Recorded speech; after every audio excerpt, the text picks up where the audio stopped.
Bikers are a little concerning, but that guy scares me to death. Wow. Wow, that's scary stuff. Wow, thank you, Black Sheep, for being here and protecting me from this crowd, this scary bunch of people here. I want to go to work here. Man, they just go to church in the morning and eat goodies and probably just hang out here the rest of the day is what I'm thinking, right? Just going to hang out in here and talk about Jesus and eat donuts, and I like that. Yeah. Is this a government organization, or I was just curious. I was just curious. Well, as for my testimony, for years I wandered in sin, and then I gave my life to Christ when I was about 5. And I don't know that I knew what all that meant at age 5, but my uncle was a Quaker pastor, and just outside of Greensboro, North Carolina, he had a, sounds like I'm running for president when I say this, but he actually had a one-room log cabin church. And I remember that there was a stand-up piano, upright piano, I guess you call it, and a wood-burning stove, and about 10 or 15 wooden benches. And I can't tell you what the sermon was that day, but at age 5, something inspired me to respond to an invitation to come and meet Jesus. And I remember being very emotional and hiding behind the piano for a long time, and I wouldn't come out. And you say, well, you know, that's just a little kid responding to an emotional plea or something. But it wasn't long after that in that same neighborhood, kind of out in the sticks, that a bunch of little boys did a sleepover, and we were all lined up in sleeping bags on Mrs. Bowman's floor. And she came through that night, and she said, Billy, have you said your prayers? Yes, Mrs. Bowman. Johnny, have you said your prayers? Yes, Mrs. Bowman. You know, and all the way down, and she got to me, and she said, Marty, have you said your prayers? And I said, nope. And she said, well, why not? And I said, because I'm having church. She said, you're having church? What does that mean? I said, well, I lay here, and I kind of sing some songs in my head, and then I do a sermon, and then I take an offering, and then I do a closing prayer, and I go to sleep. And I would do that. I would, if I can use the word, fantasize being a pastor as a very little kid. Now, who put that thought into my head? You know, and I just have a deep sense of, I have these little windows of memory from my childhood throughout, of times that I just knew that God was there with me. And so I believe that was all a part of him just preparing me. I believe that it's true that all things work together for good to those that love God and are called according to his purpose. Probably one of the most misquoted scriptures in the world. It's been shortened these days to, it's all good. Guess what? It ain't all good. And it also says that it's all good for those who love God. You say, well, then how come I don't have everything I want? Because it doesn't say it's all good for me. It says it's all good to those who love God and are called according to his purpose. And I give him the credit, I give him the glory that I see over the last 58 years how this and that and this turn and this job and that place and this trip and this person all were a part of making who I am today. And that's who you are. You're a conglomeration of everything that God has done in your life over the last years. Rick Warren talks about our shape. He talks about how, you know, we talk about spiritual gifts, and sometimes we get confused there. And, well, gee, what exactly is the gift of edification, and how do I do that tomorrow? He talks about our shape. He says, you know, you have your spiritual gifts, you have your heart. Those are the things you like to do: motorcycles, painting, singing, gardening, wearing goofy sweaters, whatever it is you like to do. Then you have your abilities. You have your things that you're good at. You're a carpenter, you're an electrician, you're a cook, you're a singer, whatever. Then you have P is your personality. I'm an introvert, I'm an extrovert. But then he says the one that Christians often overlook is E, S-H-A-P-E. E is experiences. Your experiences make you who you are. And Romans 8:28 is God taking all of your experiences, whether they are good or bad, and using them for his glory. If you've had good experiences or bad experiences, God will use it. If you grew up rich or poor, God will use it. If you were raised up in a beautiful family, or if you were raised up in an orphanage, God will use that to make you who you are. And, of course, we don't have time to go into all of that. But just want to say that I really do believe that so much of my early childhood is led me to where I'm doing what I'm doing today. I got real serious about following Christ at age 14. Between age 5 and 14, I went off wild. I was just a wild man. But at age 14, I became very serious. And at age 17, I was laying on top of my bed one day, and I'd always heard about people being called into the ministry, and I didn't know what that meant. What does that look like? I mean, is there a light, or does the room shake, or what exactly happens? And I was laying on the bed, and I was just reading my Bible, and this thought came to me, and the thought was, what if you spent the rest of your life in full-time Christian ministry? I said, okay, I'll do that. And that's it. I've heard about people seeing lights and having dreams and visions, and then fighting God and running away from the ministry and going off and doing something for 20 years and then finally coming back. It just made the most sense in the world to me as anything could. I knew that I was walking with God, or more that he was walking with me. And at age 17, he just said, how about spending the rest of your life in ministry? And I said, absolutely. About just shortly after that, I met this lovely lady right here, who I've been married to for 38 years.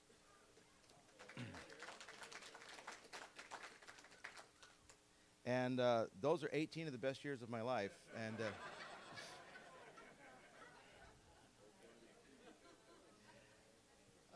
my wife Debbie's a nurse here in town. She's been a nurse here for 25 years. And she's a part of the package too.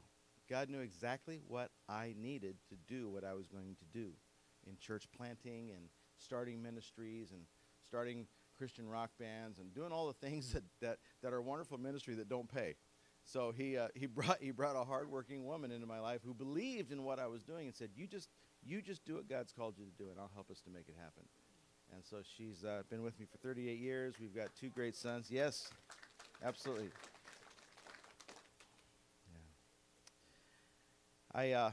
Together we went to Point Loma Nazarene College and majored in Christian education and art and youth ministry.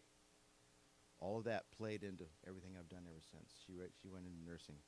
We went into youth ministry. We spent 15 years in youth ministry, 3 years in music ministry. And in 1988, we were a youth pastor up north, and we were going to go down to San Diego for a class reunion at Point Loma Nazarene College. And we came through this area, and this, I don't know if you know this or not, but in 1988, this wasn't much of an area, okay? And I remember we're flying down the 15, and I was just appreciating the lack of traffic down here. And I went across, and I saw this sign off to my left that said Rancho, California. Does anybody remember the sign, Rancho, California? And this is where it gets weird. This is where it gets weird. She sort of remembers this, and I really remember this. It felt like, okay, watch. It felt like the car just got heavy. I'm serious. It just felt like, wow, what was that? And I asked her, I said, did you feel that? And she said, yeah, I think so. I said, where are we? And we're looking around, and we don't really know where we are. And I said, well, I saw a sign back there that said Rancho, California. She said, well, what was that? I said, I don't know. And so we went on down to San Diego. We went to our class reunion. And when we came back, we got off at Rancho, California Road, and there was a Del Taco across the street. Remember that? And I went there, and I started talking to people. I said, what is this place? They said, this is Temecula. I said, do you get shots for that? Or what's a Temecula? Did I get any on me or what? And they said, oh, it's just a boom town that God's, or that people are coming to and moving and stuff. And I said, oh, okay. And we went back, and that time I had started studies at Fuller Theological Seminary in Pasadena. And again, God's sense of humor, I didn't really know what I wanted to do, but I knew that I was supposed to go to seminary. So I went to seminary, and I was in their School of World Mission class, and there was a church planting kind of an arm of that. And when I came back to my church, they said, listen, we want you to do us a favor. We've got 5 cities in Southern California we'd like you to look at and do some demographic studies and see if that'd be a good place for us to plant a church. okay. So I went to those cities and I did my work and I came back and I gave my report. And they said, is there one of these churches or one of these cities that you'd like to plant a church in? I said, no, not really, because first of all, it's not just a demographic study. It's has God called you to be there, and he hasn't. And they said, well, is there any place that you do feel strangely attracted to or some place where you would, be able to maybe do something for us? I said, well, I found this place called Temecula. And they said, what, do you get shots for that? And I knew. And my wife will attest that in a very, very short time, we knew that we were coming here. And they said, well, we need to run it through committee, and we need to do some testing. And I said, go right ahead. We're moving. And literally, we moved down here. And looking back, wisdom might have said we might have rented an apartment to see how things were going to go, but we didn't do it. We bought a house. We jumped in with all 4 feet and started knocking on doors and just meeting people. And we had our first service in early 1989 and in our living room with about 4 of us. And the following week, nobody came back. I had destroyed a church in 1 week. I mean, it really freaked us out, didn't it? It's like there was nobody there. It was just you and me. And we think, what did we do wrong? And she said, I don't know, but I'm sure it was you, not me. And but it was just a mix-up, and some people came back. And in February of 1989, we kind of went public, and we started what was then called the Lambs Fellowship. And today there's a Lambs Fellowship in Lake Elsinore, and then the church that I pastored, the Lambs Fellowship in Murrieta, has now since become Centerpoint. Centerpoint is right across from the high school. So we did that for 13 years. Pastored there for 13 years, planted some other churches, started a record company, did a lot of worship, promoted a lot of worship, did those sort of things. But in 1999, my kids had started to grow up a bit, and I didn't have all the soccer games and all the things to go to, and I needed something to do. I needed a hobby, and I tried knitting, tried needlepoint, that didn't work, and I've always admired a Harley-Davidson motorcycle. Whether you ride or not, they are just a beautiful work of art. I still just sit and look at the curves and the colors and the chrome, and they're just beautiful.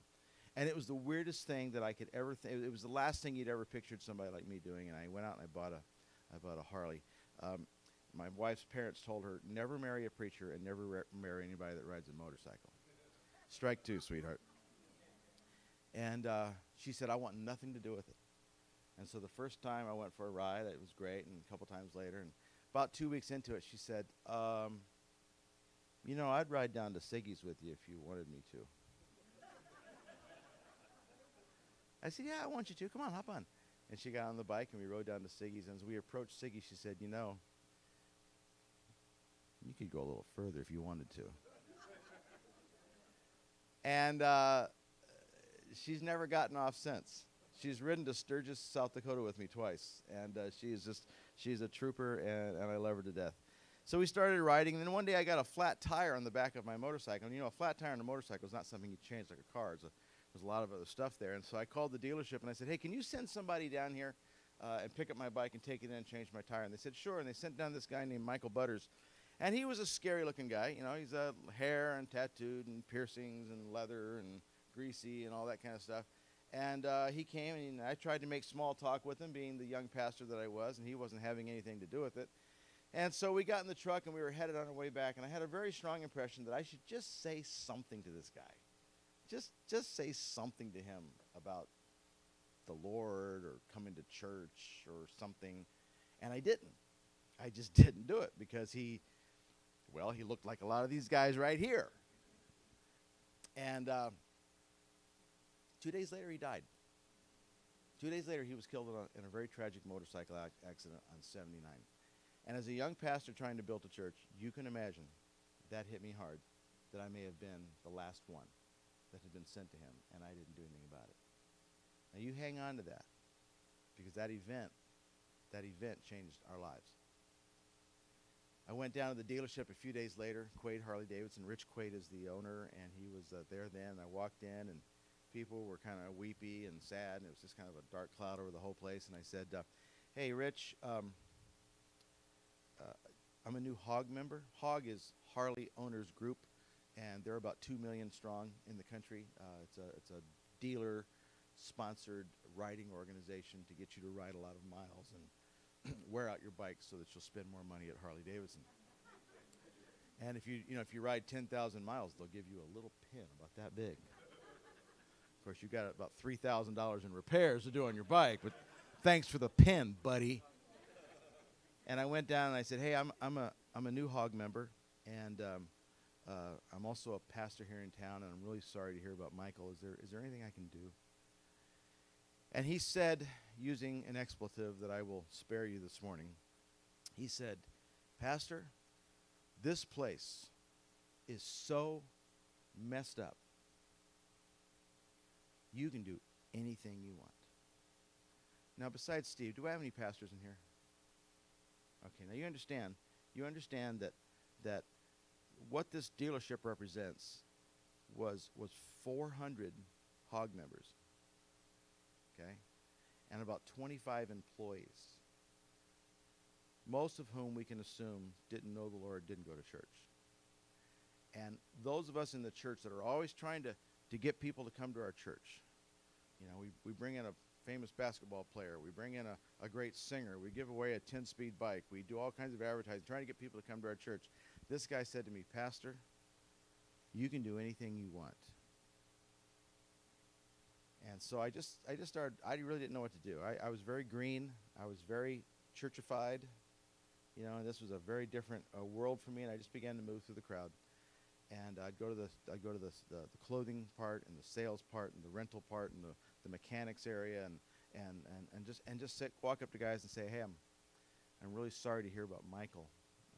I'm a pastor. Can I be of any service? And more often than not, they just begin to cry. And it was a chance just to weep with them and pray with them and such. Discovered there was 3 or 4 other Christian writers inside of the Harley Owners Group, inside that 400. And so we just started riding more together and spending more time together and looking for ways to connect with the HOG members. I ended up doing some weddings, ended up doing some funerals, did a lot of counseling, those sort of things. And so one day, the 4 or 5 of us that were riding around together came riding into what was then the church parking lot. If you know where the Mill restaurant is in Murrieta, we were back there in the corner where the karate studio is. And we pulled in there, and some wise guy at the door of a church said, oh, look, here comes the black sheep. It was a pun because of the Lamb's Fellowship. Get it? They had a lot of puns. Men were called RAM, Righteous Army of Men. Women's group was called U2. I had to put a stop to it, though, when they referred to my baptism as a sheep dip. And so somebody punned, oh, look, here comes the black sheep. And it just kind of stuck. And it worked because, Jesus was the black sheep of his family. He was rejected by his community and his family, and he was kind of the oddball coming and going. And we felt like we were the oddballs because we'd come to church and didn't quite fit in, and then we'd go out into the motorcycle world as Christians, and we kind of didn't fit in. And then one day I got an interview from a little newspaper in Hemet, which I didn't know was an affiliate of ABC News. So they did the little story on us in the Hemet paper, but then I got a call from Peter Jennings' outfit, and they said, hey, we heard what you guys are doing. It's kind of neat. Could we send a crew out and do a story on you? And I'm like, yeah, right, sure. Yeah, go ahead, bring them on. And they came. And they did this story on us. And if you visit our website, you can see the story. And that threw us into an international arena that we had not anticipated or looked for. So to make a long story short, at one point in the game, as Lamb's Fellowship was growing, I was also a superintendent, was overseeing 7 or 8 other churches. I had to make a decision. And when did we go full-time in Black Sheep? In 2001, we walked away from the church that we had planted and started working with Black Sheep full-time ministry. And so today, I work with big, hairy, tattooed, pierced, leather-clad, knuckle-dragging bikers. Sometimes we work with their husbands, too.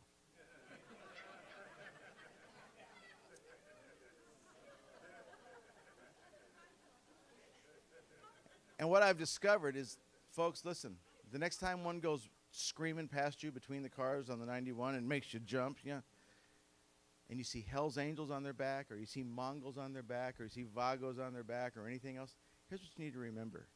They are somebody's little boy. They are somebody's child, and God loves them. God loves them. I want to just give you a brief word today that is kind of the thing that I talk about everywhere I go. And God bless you, Black Sheep, for being here and listening to it again. But this is my heart. This is the drum that I can't stop beating. Jesus said to the church, to the first church, go. You know that 2/3 of God's name is go? He said, go and make disciples of all nations.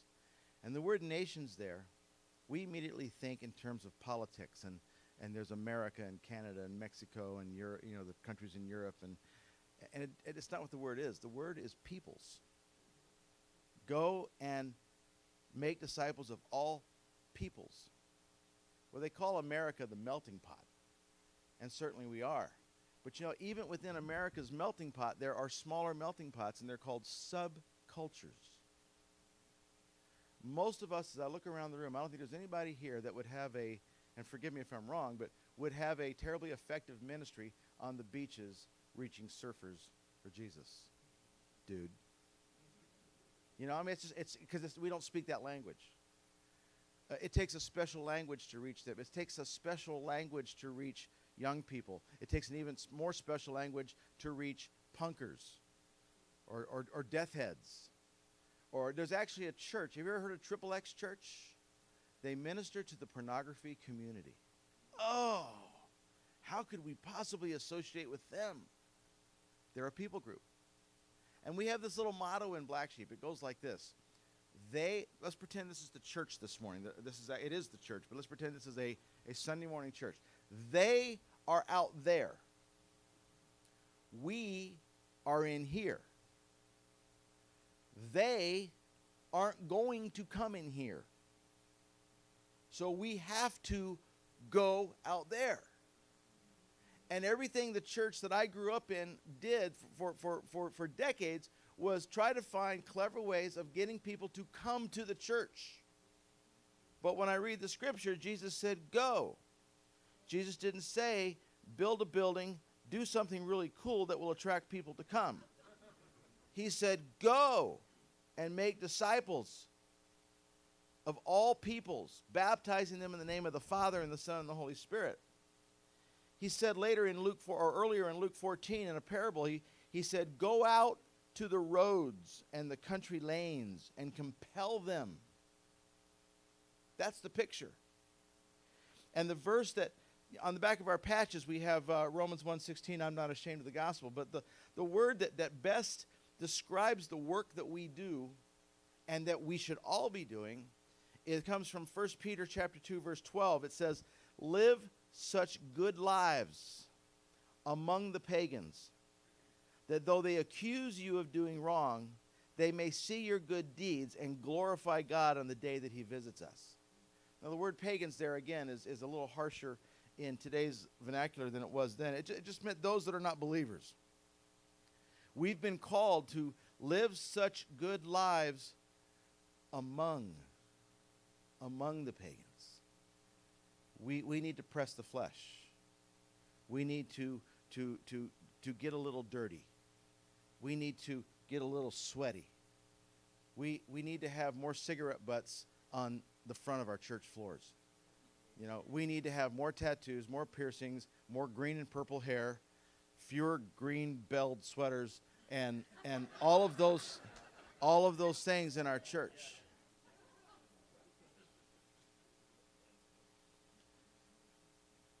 We seem to be torn between two scriptures, two thoughts. I grew up in a holiness denomination, and kind of the the battle cry was, "Come out from among them and be holy." That's a good verse. We need to come out from among the ways of this world, and we need to be holy. Yes, I get that. But then there's also go into all the world and preach the gospel. And as Christians, we tend to polarize around our favorite verses, you know. You say, well, which one's correct? Should we go into all the world and preach the gospel, or should we come out from among them and be holy? Well, if God said them both, then they're both true, and we need to figure out how that works. And so we need to go into all the world while remaining holy ourselves.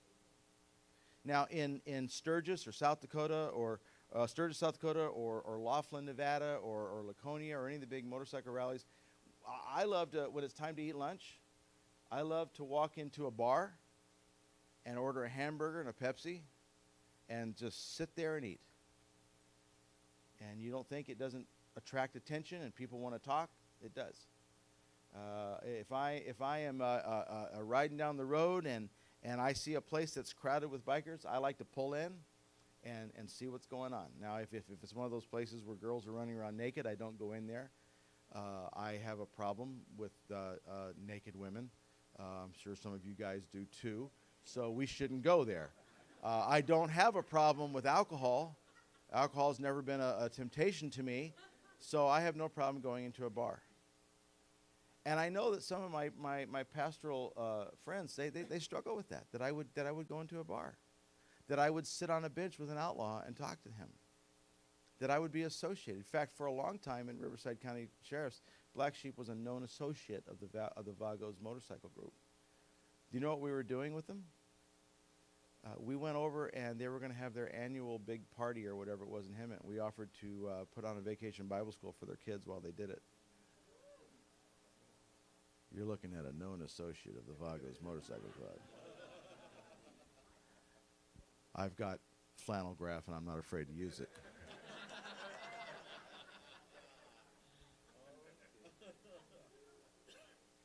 We can live solid Christian lives and still go into the world.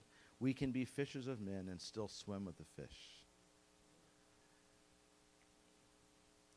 The problem is in our churches, you think, well, this is great, Marty, but I'm not going to ever buy a motorcycle. I'm not talking about motorcycles. I'm talking about going into the world and preaching the gospel. We are so wrapped up in our churches and our Bible studies. We're so comfortable surrounded by the body of Christ.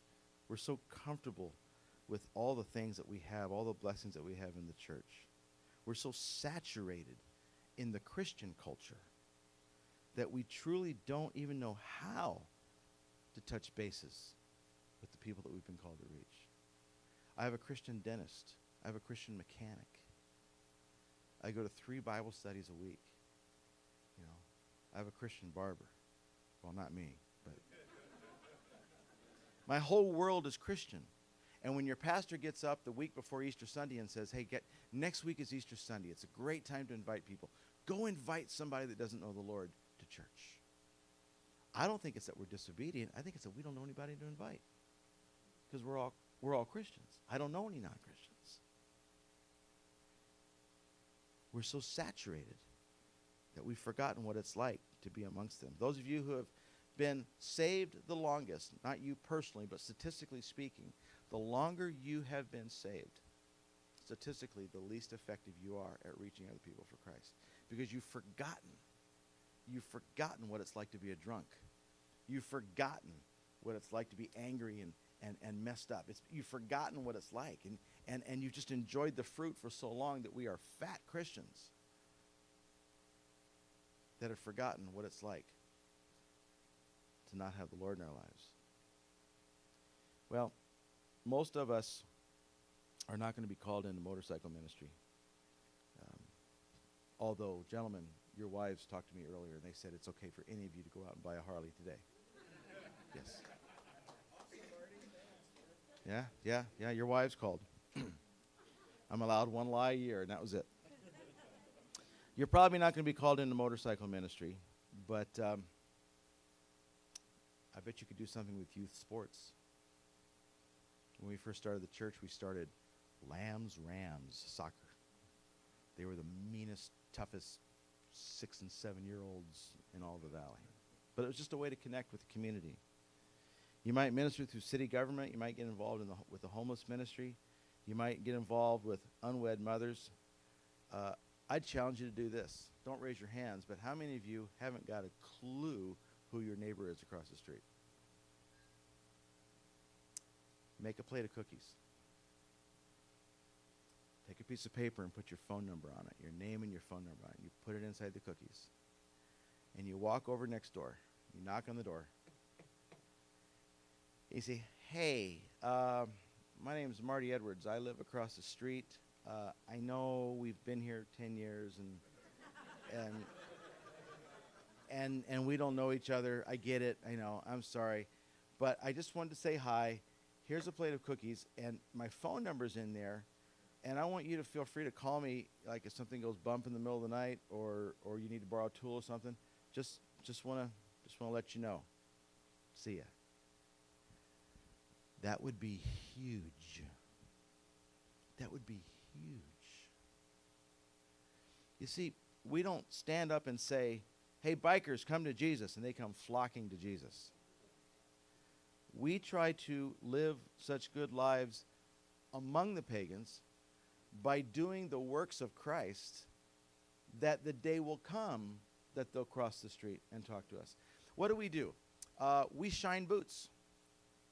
We go to these big rallies that you hear about. We set up our little 10 by 10 booth, and we've got a shoe shine chair, and we say, hey, buddy, let me shine your boots for you. We used to say, let me wash your feet, and they started beating us up, so we stopped doing that. So I say, hey, buddy, let me polish your boots for you. And say, how much? You know, oh, it's free. I just want to polish your boots. What are you selling? Not selling anything. Just want to shine your boots. You take a tip? No, we don't take tips. Well, why are you doing it? Why don't you shut up and let me shine your boots? All right. And they come in, and our guys, they're trained. They know how to do a good boot shine. And they shine those boots, and they put some waterproofing on there, and those guys have got some great-looking boots, and the guys get up and they go, how much do I owe you? I told you, it's free. Nothing's free. Yes, it is. That boot shine's free. The love of God is free. Well, I got to leave you a tip. You can't leave me a tip. It makes them so mad. Because here's a Christian that has done something good for them, and we won't take any money. Though they accuse you of doing wrong. Have you seen what the television and what news media and the movies say about Christians? That's the only picture they have. And we want to bust that wide open.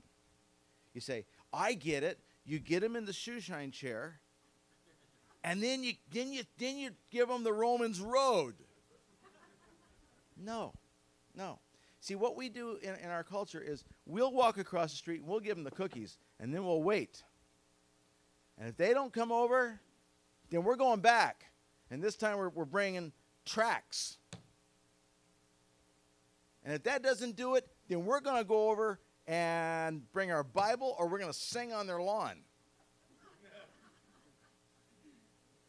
And then we don't invite them. We invite them to Easter Sunday once, twice, maybe 3 times, and then we effectively say, to hell with you, because we don't go back. Let me ask you a question. The Bible says that Jesus was a friend of sinners. Now, was Jesus faking it in order to get them into the kingdom of God? Or did Jesus truly love those people? And the answer is Judas. Did Jesus not know that Judas was never going to come around?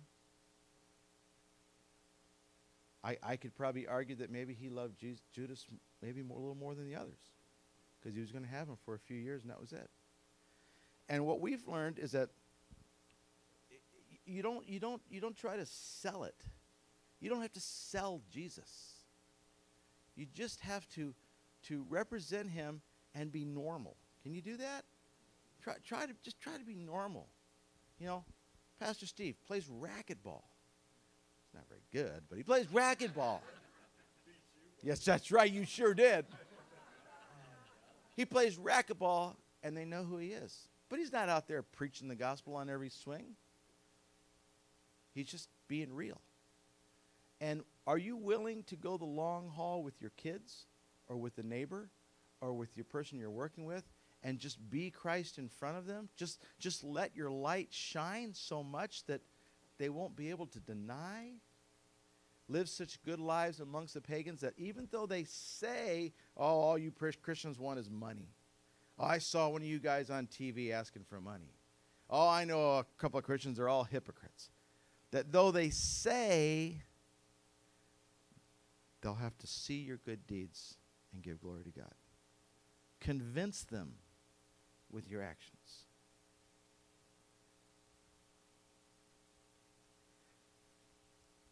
When we first started Black Sheep, and I'll close with this, I was pretty clumsy. We all were trying to do this, not sure what to do. And I was in Laughlin, Nevada, with my my pastor, who's now the pastor. He was my associate pastor then. He's now the pastor of the Elsinore Lambs Fellowship. And we were sitting there at a buffet in Laughlin, Nevada, with about 20 black sheep. By the way, buffet, that's a biblical word. You know that, don't you? Paul says, I buffet my body. You've read that, haven't you? Okay. And we're sitting there at the table, and we're eating, and about from here to that back wall, there was a table of Hell's Angels. And they were looking, black sheep, not ashamed. And they started giggling. They started laughing. Okay. And so we carry we carry business cards, and we also carry these things called King of Heart cards. And it's got a regular poker hand, King of Hearts guy there. And on the back side, it says 10 things you need to know before you die. And it's about Jesus. And I got up, and I looked at them, and I started counting out the cards. And my friend and associate pastor said, don't do this. I said, it'll be okay. He said, don't do this. I said, it's okay. And I got up, and I walked over to these guys, and there wasn't any of them under 6'2", 6'3". I don't know. That's just who they recruit. And I looked at them, and I said, hello?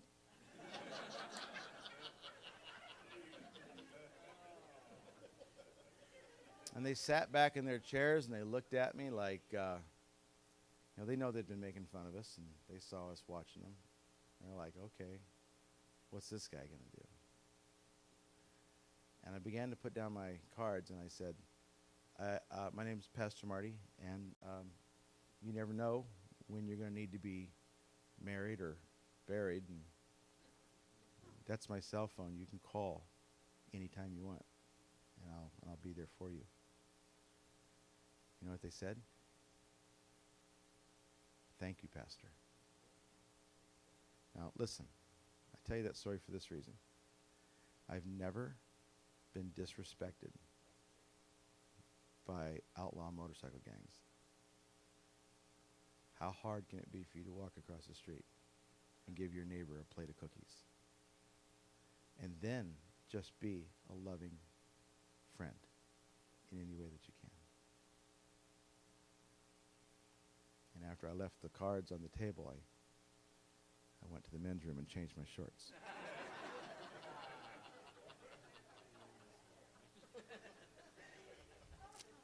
Father in heaven, I sense that I'm in a room full of people who love you and have committed their lives to you and just really want to be used by you. But to be honest, God, before this ministry, when I was a pastor, I really didn't know how to connect. I was afraid of a 19-year-old kid who came to change my tire. And we're so afraid we're going to get cooties on us. We don't know what to say. But Father, would you remind us of the ministry of Jesus, touching lepers, eating at Matthew's house, a very ungodly place, sitting on the side of a well with a very questionable woman. Would you show us very practically in our minds right now? Maybe give us a name or a face of a neighbor or a relative or a friend or somebody we work with. Give us a face, give us a name of somebody that you would want us to connect with. And then show us how to do it. May we be creative. May we not be religious. May we just be the hands and the feet of Jesus. And then, God, if there's somebody here this morning that does not know you as Lord and Savior, may they get it that none of us are good people. We're sinners. We've all got hurts and hang-ups and flaws and things we're working through and baggage. But we have been forgiven. We have been covered by the sacrifice of Jesus on the cross. And may they hunger, like little kids on the outside looking in, may they hunger to come in and to enjoy the presence of your Spirit. May they look around the room and find somebody that they feel comfortable talking to and feel free to ask all the questions they want. Father, thank you for our time together. Inspire us to go. Inspire us to be your witnesses. In the name of Christ. Amen.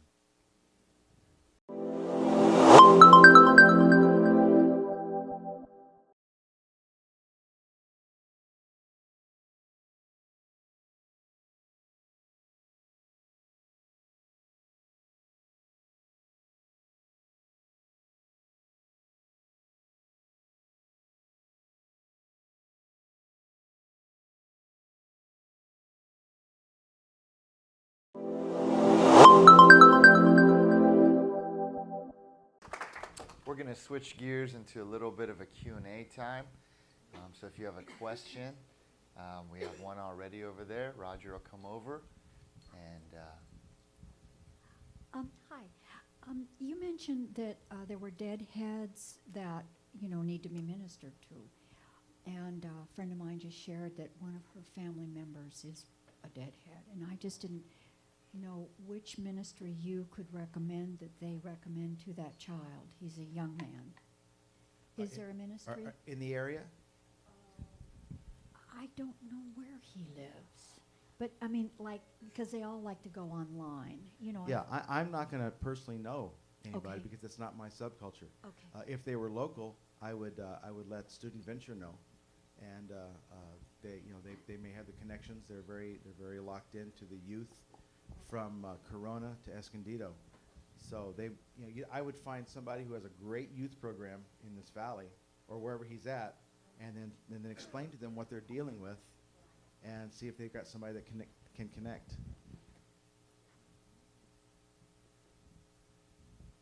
Yes, sir. It's okay, I don't need it. Yeah, you do. Okay. They're recording this. Oh, okay. What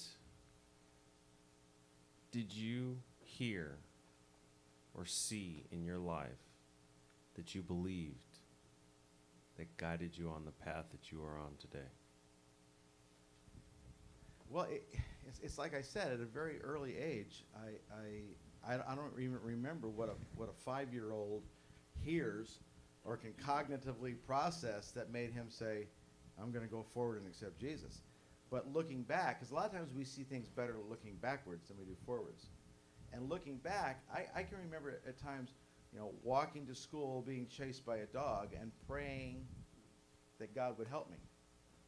And I think over a period of time, if there's a light switch over here, and you go over and you turn on the light switch and the light comes on, and you're a caveman, you go, ooh, But over time, as you walk by the light switch in your home, you don't even pay attention. You just flick the switch and keep walking. You know that's going to come on every time you do. In fact, you're surprised if it doesn't come on. You're like, well, what's wrong with the light? What happened? It's because you've gotten so used to flicking on that light that you see that it comes on every time you flick it on. And as you walk with Christ, as a child, and as an adult, and you know, all on through, you start to realize that, wow, he's always there. Wow, he's always answering my prayers. Well, he rescued me then, he rescued me then, he helped me then, he got me this job. And you see this pattern, and you start to trust that pattern. So we very clearly grow in our faith. Nobody's born Billy Graham. It comes from years of walking with Christ that it becomes clearer and clearer and clearer. And I can say, as God is my witness, put a gun to my head right now and tell me to deny Christ. Not a chance. Not a chance. Because he's absolutely there. He's in this room. But it takes time. And that's why it's called faith. Faith gets easier and easier. I can't help it. You brought to mind when I was 5 years old, I was walking on the pier in Oceanside, and I looked down at the breakers, and I thought, wow. And I saw the mountains when I was on my horse going up the hill, and I went, wow. And I knew God was there, but I didn't know until later, after I got saved, that God was the guy who created all this, and it was Jesus. And I also found out that he's real. He's real. But that's sometimes, but people will worship the creation instead of the creator. What a waste. Because we get the creator and the creation. Amen. Amen. And I wrote a triumph. There you go. That's okay. That's okay. That's right. That's right. That's okay. You're forgiven. We'll pray for her later. We have a question. I have a friend that has a Harley, and he wanted me to join the CMA. Mhm. He said, Joe, you do good. You got the tattoos. We'll put a headband and a vest on you. And you can witness to bikers. So I did that. I took the course. I got the card and everything. And I went to witness to bikers. And they said, well, are you riding or driving now? I said, well, I'm too old to ride. I'm driving. And if they pushed it a little further, well, I'm riding a Schwinn or something like that. And I got to witness to bikers and pray with some of them and did some follow-up with some of them. But I had to drop out. I couldn't associate with some of their trips and some of the different kinds of bikes and things like that. But all things to all men. And you do what God leads you to do for his glory. Thank you. Right here. Marty, do you collaborate with other biker groups, even if you don't have a Harley? Of course we do. Anybody can ride with Black Sheep. Let me explain that. The reason why we're Harley Davidsons for Christ, when this kid Michael Butters went down, I went to a friend of mine named Fred Z, and he's the founder of Bikers for Christ, a very large Christian organization. And I said, hey, did you hear about this kid that was killed? And they said, no. So what do you mean no? He's an employee of the dealership, and you know, he says, was he in Hog? And I said, yeah, he's in Hog. He says, we don't know what goes on in Hog. I said, what do you mean you don't know what goes on in Hog? He says, we don't ride with Harley Owners Group. Their ministry is primarily to the motorcycle clubs out there. And then he made his statement. I've told him since. His statement is what started Black Sheep. He said, if you want to know what's going on in Hog, you've got to ride with Hog. Doesn't that make sense? Mm-hmm. If you want to minister to the Storm baseball team, you got to go to their games.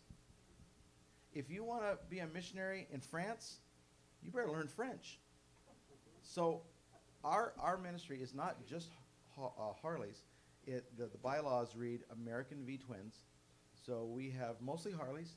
We have some Indians, which are American V Twins. We have a lot of backyard choppers type stuff and Victories. But anybody, I don't care what you ride, you can come and be a part of anything we do. You can come and support us and ride with us and be with us. And we don't play the game where, you know, you guys on Suzuki's ride in the back and all. We just ride together. No, that's actually a protocol that in certain groups, the president rides up front, and then the patched members, and then all the what they call prospects, or what we call mentees, are riding in the back, and then everybody who's not a part of the group at all, they have to ride in the front. We don't play those games. We're the body of Christ. But yeah, anybody, if you ride, here's our Elsinore president, and I don't see our Temecula president, but we got a bunch of Temecula members here, and you're welcome to be a part of anything we do. To go along with that, do you all ride with like the groups that do the ministry at the cemetery during The Patriot Guard? Yes, A yeah. lot of us are Patriot Guard members. That's awesome. We don't want our members being a member of another Christian organization, like CMA or Bikers for Christ, and they don't want that either, because we all know we've only got so much time to give, and like, once again, what do Christians do? We join everything that's Christian. That's like we say, no, if you're a part of CMA, then you Christian Motorcycle Association, then you do a good job there. If you're a Bikers for Christ, you do a good job there. But if we can associate with HOG, which is a separate group, see, I have a HOG patch here and I have a Black Sheep patch here, and I think might be a different vest. I have my Patriot Guard pen, and I've gone on a couple of Patriot Guard runs. Not like these guys. These guys do a lot of them. So yeah, we want to connect wherever we can, and be involved. We don't ride with any of the 1%ers just because, well, for a lot of reasons. They wouldn't want us to. Two, we couldn't keep up, and yeah, I mean, these guys are crazy. They ride side by side at 90 miles an hour, and it's a death wish. Can you tell me what was your effect upon that dealership that they said you can do anything you want to do? Well, since then we've now had 15 years. See, there's the time. That's the key. It wasn't like we walked in there and saved everybody, but now over the years they've come to trust us. And typically, when we go to the dealership, somebody will even come up and say, "Hey, you got a minute?"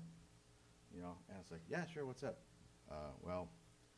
They found a lump on my wife's breast, and you guys pray, right? Yeah, we pray. Could you pray for my wife? Could you? I love this. Could you say something to the man upstairs about my wife? And I say, yeah. Now look, culturally sensitive. I'll say, yeah. Let's go over here. I don't want to embarrass this guy. There's no points earned for that. So I'll take him around the side of the building, and I'll just pray in non-Christianese. Lord, what's your wife's name? Mary. Lord, Mary's might have cancer. We pray that she won't. We pray that you'll touch her and give her peace and courage, and pray that you give my brother peace and courage. In Jesus' name, amen. Now, you want to have some fun? If God heals Mary, you own this guy. You know what I mean? I mean, God gets the glory. But yeah, one of the owners, we cook a lot for them. They just did a big bike rally down here a couple weeks ago, and they were having 2,000 bikes show up. They called Black Sheep and said, "Will you handle the parking, and will you cook the hot dogs and hamburgers?" Absolutely. So we had a bunch of guys there. When one of the owner's sons died, they called Black Sheep and said, "Could you guys handle, the barbecue on the side at the funeral?" And one of our guys knew him well enough to say, "Hey, why don't you just let us take care of the whole thing?" And he said, "That'd be great." So they provided a speaker and the tents. They did a big thing outside in the parking lot, and the chairs. And we did all the food, and we did all the sound. And so to answer your question, yes, they start calling us. We have a thing called a down biker fund. Whenever there's a down biker, even the hospitals are starting to call us. We have a blanket that rolls up, and it's got this patch on it. And in the motorcycle culture, just like if you think about dealing with the old West Indians on the prairies, there's a whole culture there that you got to learn. The patch of an organization is never given to another organization, ever. But we take this patch and we embroider it onto this blanket, and we roll it up, and then we'll stick a get well card in there, maybe a New Testament, and a check. And we'll go over to Inland Hospital, and we'll say, "Hey, doofus, I heard you went down on your motorcycle." What a klutz, And then you'll say, "Can I pray for you?" And they'll say, "Yeah." And you pray for them, and we say, "This is for you." And we bless them. And we say, "Is there anything we can do?" "Well, my motorcycle's in impound, and I'm being charged $90 a day. Can we go get it for you? We'll take it over to one of our garages and hold on to it for you." That'd be great. Youth for Christ calls it earning the right to be heard. Jesus earned the right to be heard. He healed them, he loved them, he fed them, he earned the right to be heard. It takes time. Time. Do one more? I know some twins, Lori and Lenore, and they're involved with the Black Sheep. And I had a friend that was dying of leukemia in Phoenix, and I called them, and I said, would you have them, the Black Sheep there, go minister to him? And she did, and they brought him a blanket and the Sure. whole thing. Sure. Yeah, that was really good. Man. Well, we'd like to pray for you. Thank In you. closing, we're going to ask Josh Roberts to come pray for you. And I want to encourage you as well. Well, you really definitely challenged us this morning to love our neighbors and to live the life as Jesus did. And I just want to encourage everybody as well. When you have one of those guys fly by you, I used to be one of those guys. I rode a motorcycle for 7 years. Pray for him. Yeah. Right? Yeah. Because I bet you it was a lot of people's prayers that kept me alive when I was acting a little crazy on the street bike. So make sure you pray for them, reach out to them. And Could we have the other Black Sheep just stand? yeah, please. Because they're in danger too. Absolutely. Especially this one. If you guys want to come up, you're more than welcome to. Yeah. Just put your hand on one of these guys and pray for him or something. Hallelujah. Dear Heavenly Father, I thank you for Marty and the vision that you've given him. Lord, I thank you that you give him a platform to continue to speak into this culture, Lord. Thank you to give him favor everywhere he goes, everywhere these Black Sheep go, Lord, that you go before them, preparing a way, preparing the hearts of those that are receptive to hear you, Father.